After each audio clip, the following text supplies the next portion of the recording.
Hello, and this is my review of the Volkswagen ID.3 GTX Performance.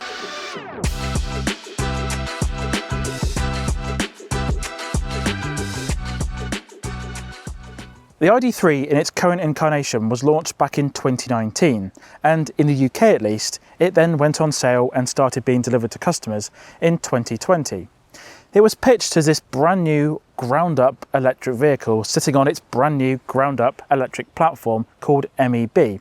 And that platform has launched some other vehicles like the ID.4, the ID. Buzz, and some other vehicles like that, but the ID.3 was definitely the first one.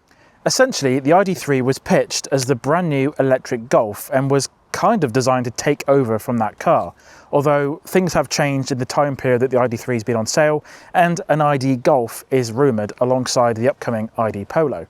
Now, in terms of pricing and all the different trims for the ID.3, a lot has actually changed in the 5 years this car has been on sale. Volkswagen has been continuously upgrading the spec on the car, the batteries that are available, and the different trim levels that are just available for the car. And having had a look at what's been previously available, it has been pretty overwhelming to say the least. But I do think that in 2025, in September 2025, that the car does seem to be in a good place in terms of what they're offering. Pricing is also pretty good and quite a bit better than what it used to be as well. So the ID.3 starts at £30,860, and that makes it around £2,000-ish more than the equivalent Golf or the base spec Golf.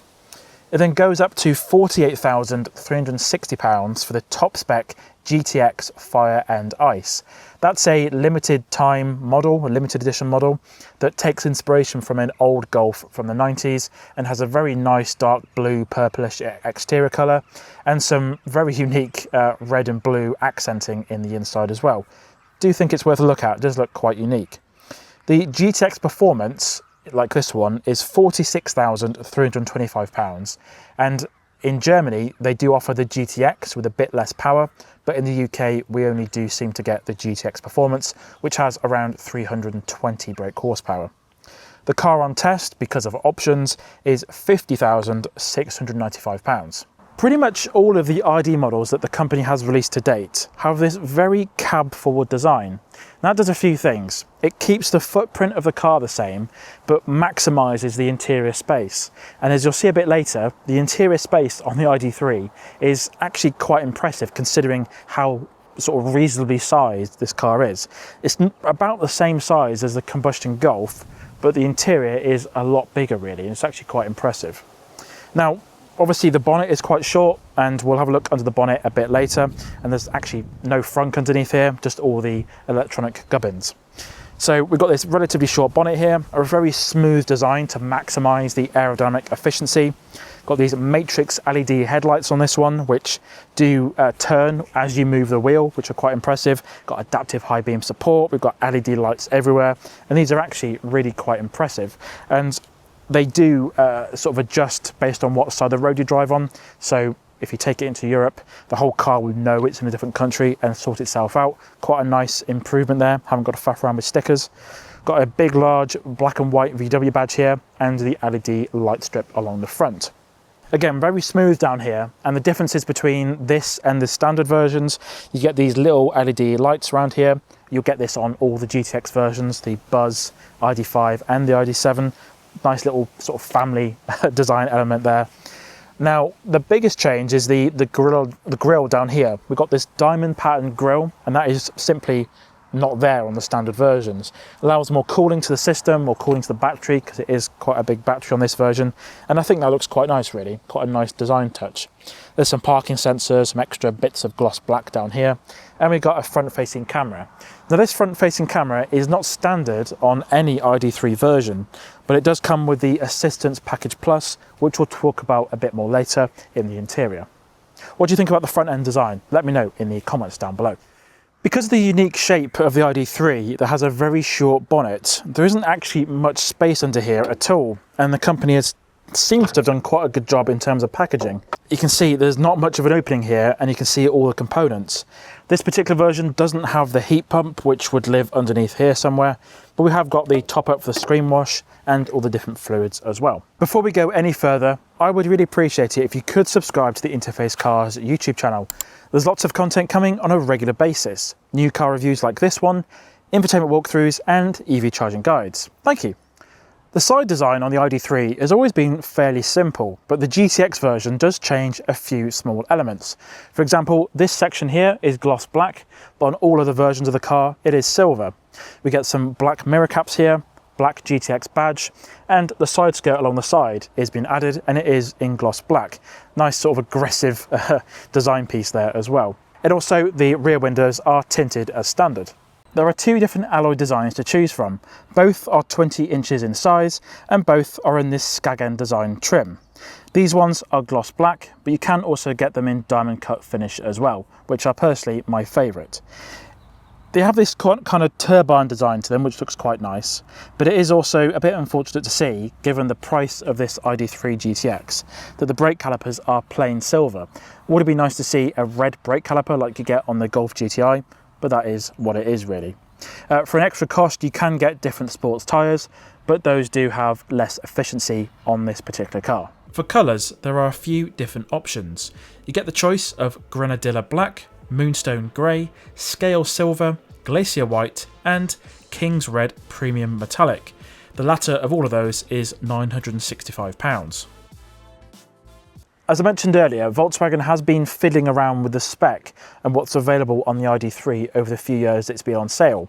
That means we get better options, they've been changing it at a very fast pace, and that also applies to what batteries are available.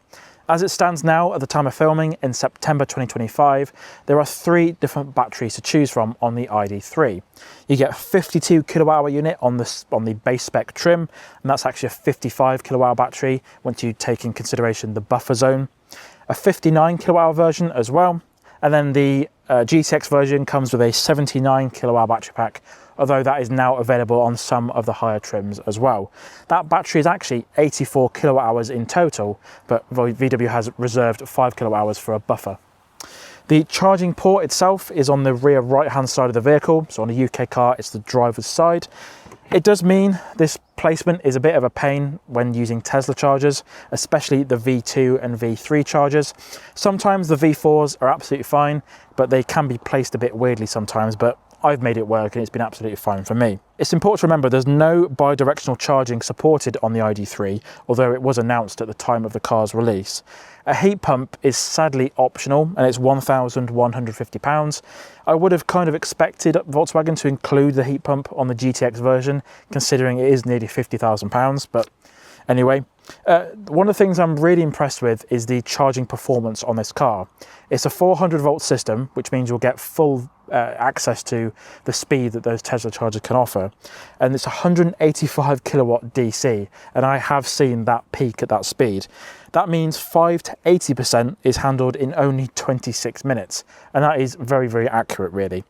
11 kilowatt is your max for AC, and that's perfectly fine.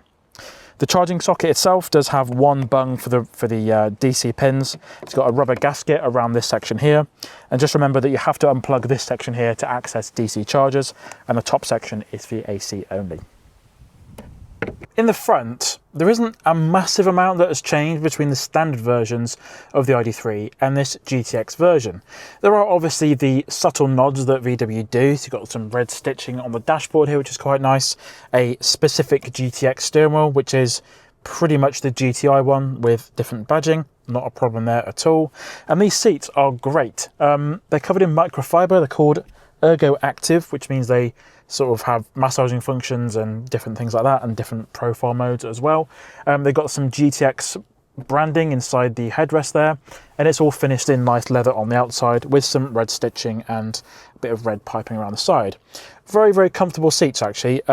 What's interesting to me is that you get these microfiber ones in the UK, but if you buy the GTX in the EU or Germany, you get standard cloth seats instead. It's a bit of a weird one. These might be specific to the performance version, but they're really, really good and really, really comfortable. Obviously, being one of the latest VW models, we've got the most up-to-date version of their infotainment screen.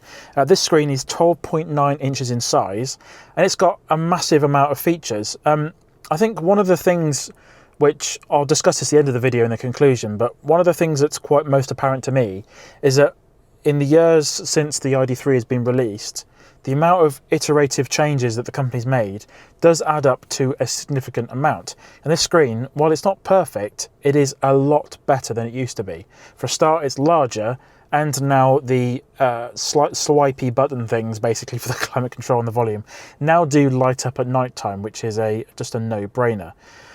It works a lot better, and you can tell that the group as a whole is paying a bit more attention to how the infotainment works. While there aren't physical buttons yet, there will be in the new vehicles. We've got some physical shortcuts, so there's mode here, CarPlay, and some other shortcuts there. If you want a full in-depth look at this infotainment screen and the driver's display and the Volkswagen app for your phone, there's a link now in the top right corner, or the description down below, where I take a full in-depth look at how all the screens in this car work. But the TLDR is that this screen is a lot better than it used to be, but it isn't perfect. There is also wireless Apple CarPlay support, which can be wired using the ports down here. It's got internet radio built in, which works abroad.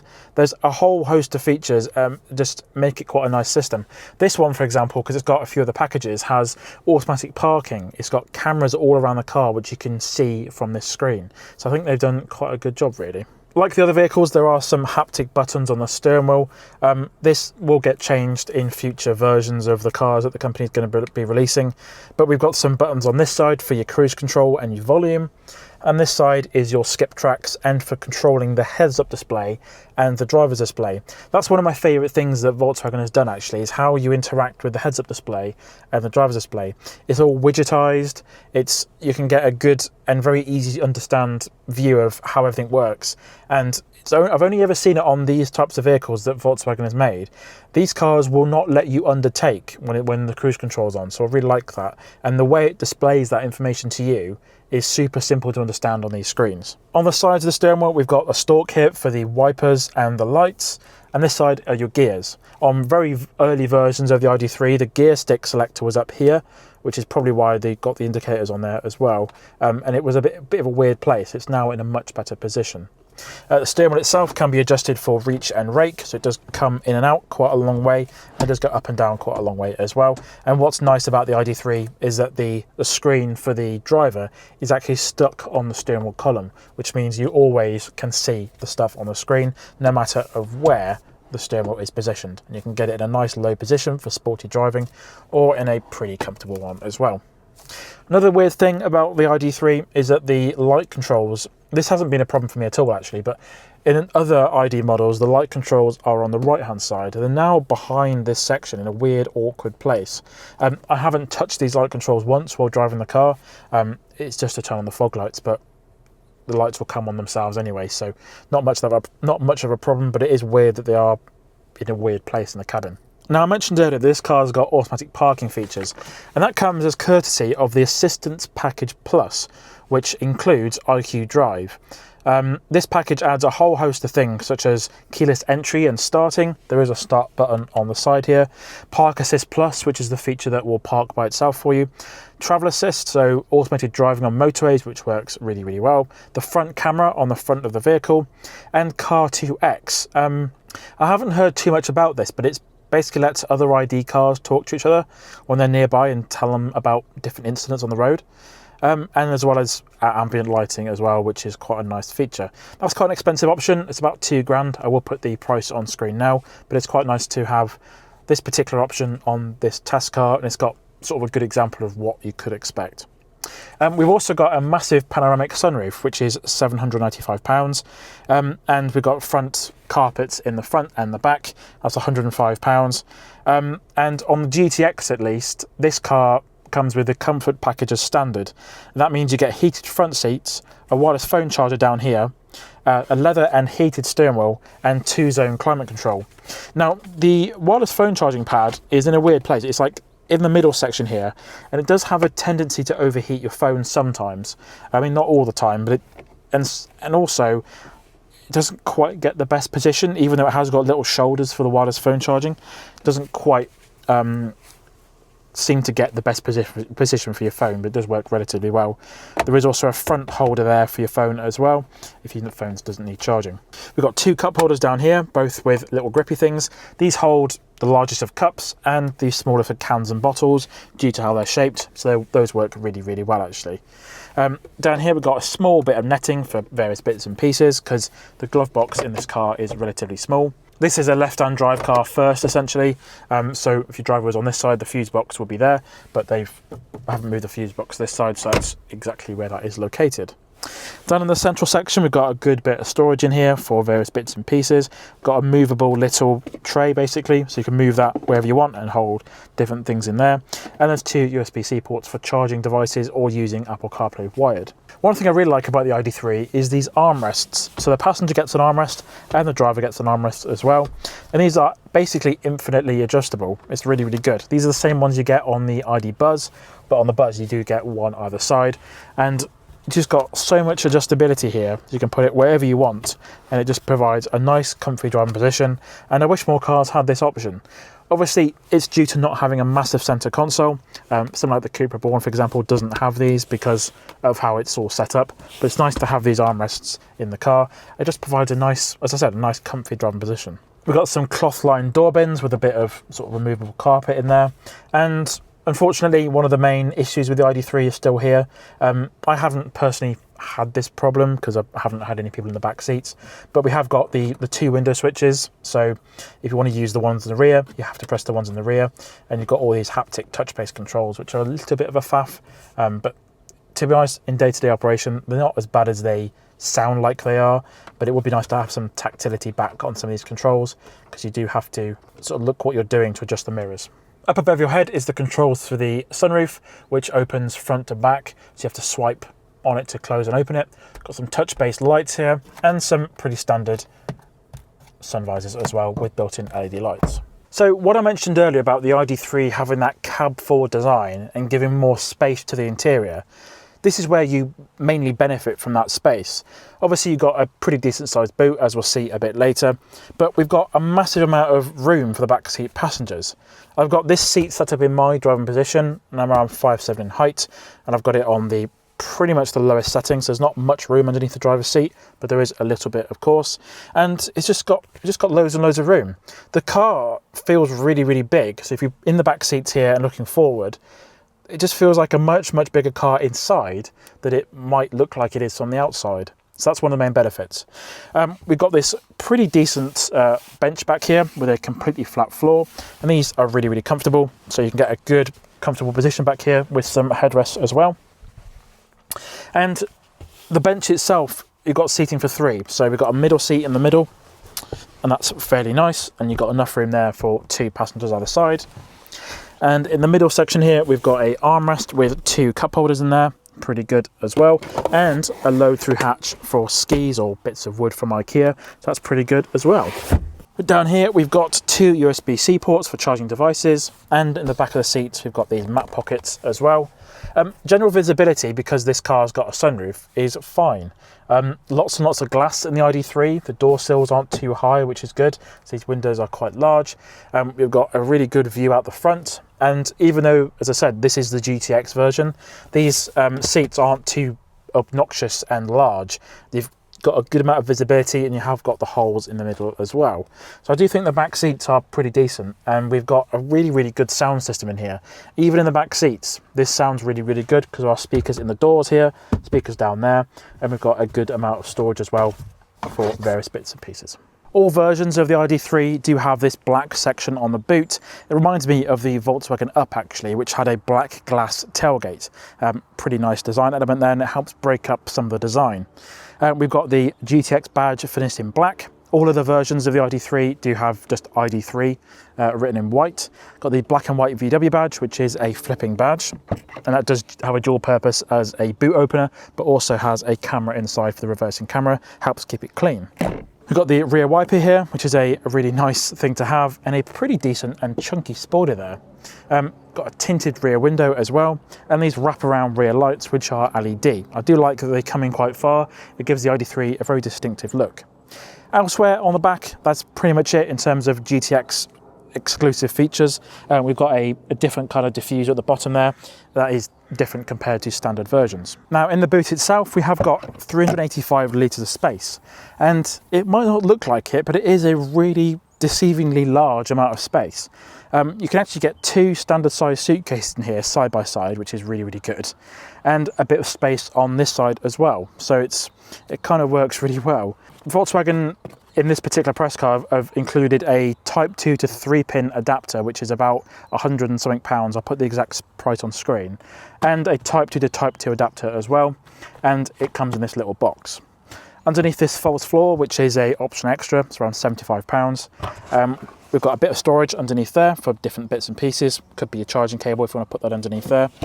And underneath that section, we've got the rear motor, and then we've also got what looks like a subwoofer and a breakdown kit as well. So yeah, what I can do with this, if I don't want to carry around all the extra stuff, I can just leave the charging cable underneath the false floor like that. And it's nicely out the way.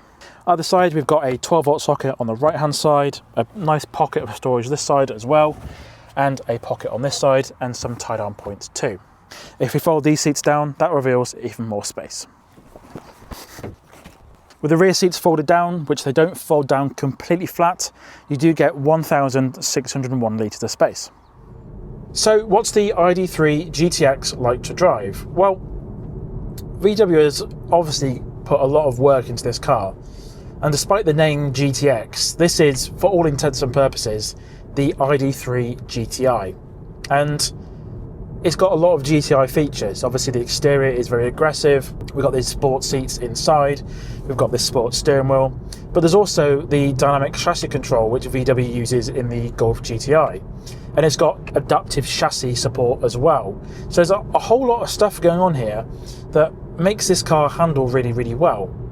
Now, one of the things I've really picked up on is that this car's got a bunch of different personalities, and in a way that I've not really experienced before in an electric vehicle.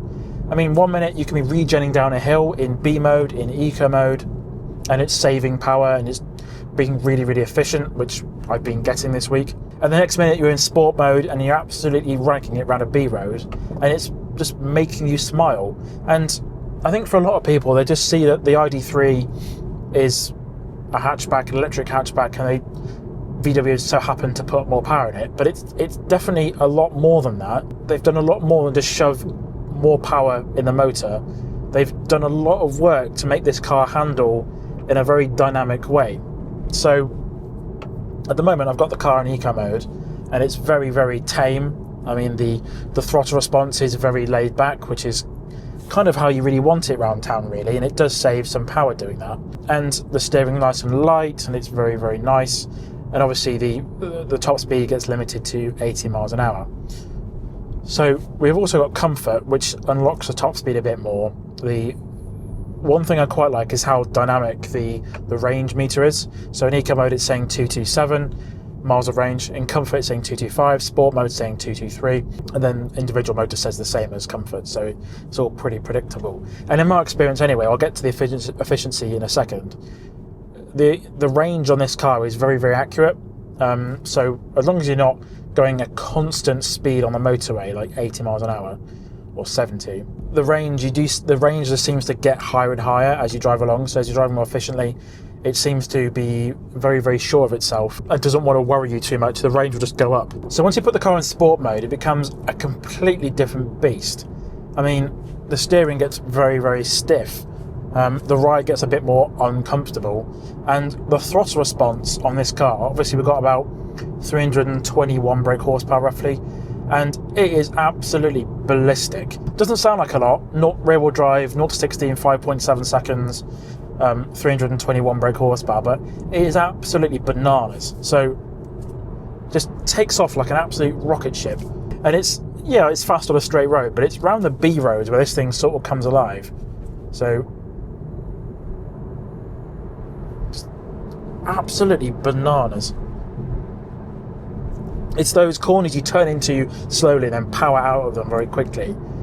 This car just comes alive, and we've actually got a lot of fake sounds as well. So once you're in the individual mode, you can then go in here and customize the engine sounds in sport mode now, and then the steering's in sport, the drives in sport as well. And you've got a fake engine sound, which is kind of designed to sound like the Club Sport, the Golf Club Sport GTI. And it kind of does a little bit from the outside. It doesn't really kick in until you're going a little bit slower, but yeah, it's pretty impressive stuff. Obviously the ride's a bit more choppy than it is in Eco and Comfort, but if we kick it into D mode, that reduces the regions. You've got a bit more flow in terms of sort of coasting along. You're not completely on off. It's not like a really on off switch when you're going hard and braking and stuff, so it does work quite well. But for me, it's once you're on a B road, a tight B road, or probably a track actually, this thing really does, it's really been set up in such a way where it just feels incredibly engaging. And as I said earlier, it's got multiple personalities. And like I said earlier, it's a very different to any cars I've driven before. It's got so much customization in terms of how the car drives, and it has a very, very big split between the different drive modes you've got, and it just makes it feel like a different beast. As I said, in Eco mode, it just feels like a normal ID.3. It's got a bit more power, but once it's in Sport mode, it completely opens up and becomes absolutely bonkers. Right, so let's touch on efficiency now, and this is what part of the car I'm actually quite impressed. On the motorway, the efficiency is pretty decent, not amazing by any means.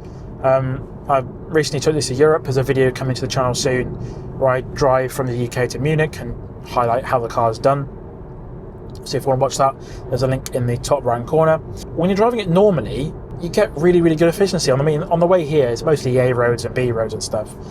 I've done an hour of driving, 23 miles. I've been getting 4 miles per kilowatt hour, which is just bananas for a car that's got 320 horsepower. When I did my road trip in Europe, for example, I got 3.7 miles per kilowatt hour average over 2,500 miles, and a lot of that was motorway. I mean, here it's saying my average speed was 44 mile an hour, but a lot of it was fast motorways in France and Germany. So the average speed is because of traffic and driving through towns and stuff. So it doesn't really show the full picture, but that is what I got. Just like the Cupra Born, this is incredibly efficient. Actually, it's on paper VW quote more efficiency than the Cupra Born. I think the Cupra Born's around 4 miles per kilowatt hour, and this is officially 4.4. I mean, I haven't really seen 4.4 apart from driving quite slowly. But obviously that WLTP figure is the entirety combined, so that's kind of what you get. Range on this one is quoted at around 360 miles, I think 361 miles. Yeah, if you're doing a lot of motorway stuff, I haven't seen that really.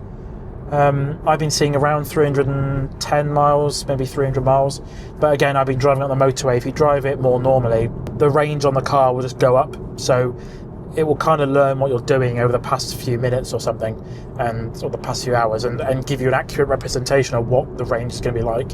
It is very honest with you. And I found that on the ID Buzz as well. The range on it is exactly what you'll get. It might change a little bit. You might lose a bit of range if you're going quite fast or whatever. There's loads of different things that are at play when driving the EV. Nothing to worry about, but it's just one thing to bear in mind. I think the range on this is actually quite decent considering the power level on the car, and obviously that battery is quite big. It's pretty decent really. Now also visibility and comfort. So I mentioned this in my Cupra Born review a few months ago, but this A-pillar here is way too thick. I mean, in the ID Buzz, it's fine because you're sat higher up, you've got a bit more visibility, but this A-pillar here is really, really thick, and it just blocks a bit of the visibility really. It's a bit of a pain in the bum. So that's a bit of an issue. The window here is quite good. I mean, you can see around your blind spot and stuff, and the mirrors are a decent size. The back window is also rather good. The headrests themselves aren't really impacting the visibility that much. So from that sort of aspect, it's perfectly fine. And then in comfort, I've done a huge amount of motorway miles the past few weeks, and these seats are great. The Ergo Active seats, they're like a microfiber suede material, and they are super comfortable. They're really, really good. Got some lumbar support, they're electronically adjustable. This GTX one has the massaging seats function built in. They're heated, the steering wheel's heated. So in terms of being comfortable in here, even though this is a GTI/GTX version of the ID.3, it's perfectly fine. It's great. So after spending nearly 2 weeks with the ID.3 GTX, what are my final thoughts? Well, this is a really, really good car, and it's almost like when VW released the first version of the ID.3, there was a lot of things they kind of got wrong. The technology really wasn't very good. The design was very strange. It had this weird black section on the bonnet, and the interior was just a little bit, it wasn't quite as good quality as what people were used to seeing out of VW. Now, 5 years on, and with the most powerful and expensive version of the car, this is really, really very impressive, and I think it really does deserve the name GTX or GTI, which essentially is what it means. It handles incredibly well, it drives really, really well, it's got impressive charging performance, and it is surprisingly efficient. I put here that it's a good, efficient EV that has improved a lot since it was introduced in 2020, and I think that is very, very true. It definitely did get a bad name for being not great, and I think even the standard versions of this car are a lot better than what VW put out 5 years ago. The tech inside, as I said, has got a lot better, but it still is not perfect. The tech's really, really good. The CarPlay works so well, flawlessly. Everything just, there's no glitches, no problems. It's just the little tiny bits that come down to the buttons and the physical controls. I know those are quite significant things for a company to change, and those things will be changed with VW's next lineup of EVs. But that is one of the things that is holding this car back. It's the little layovers from the previous version of this car that obviously can't quite yet be changed. Also, I wrote down the design is very distinctive and purposeful. So obviously we've got these GTX inspired bits and pieces, so the nice grille at the bottom and all the really, really good quality interior, and it makes the car distinctive.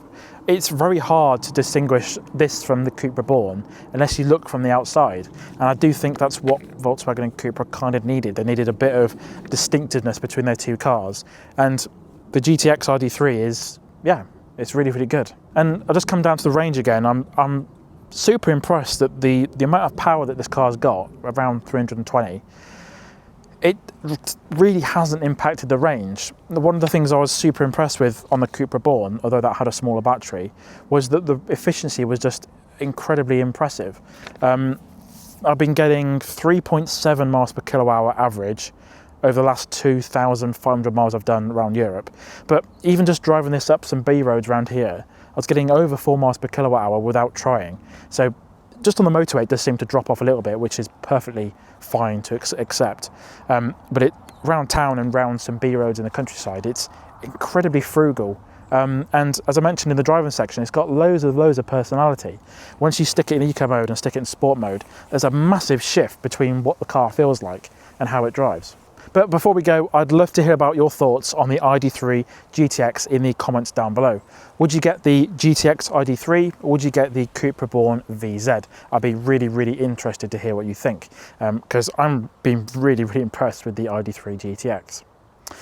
However, that's all I've got time for this video. My name's Alex, please subscribe to the channel, and I'll see you again next time.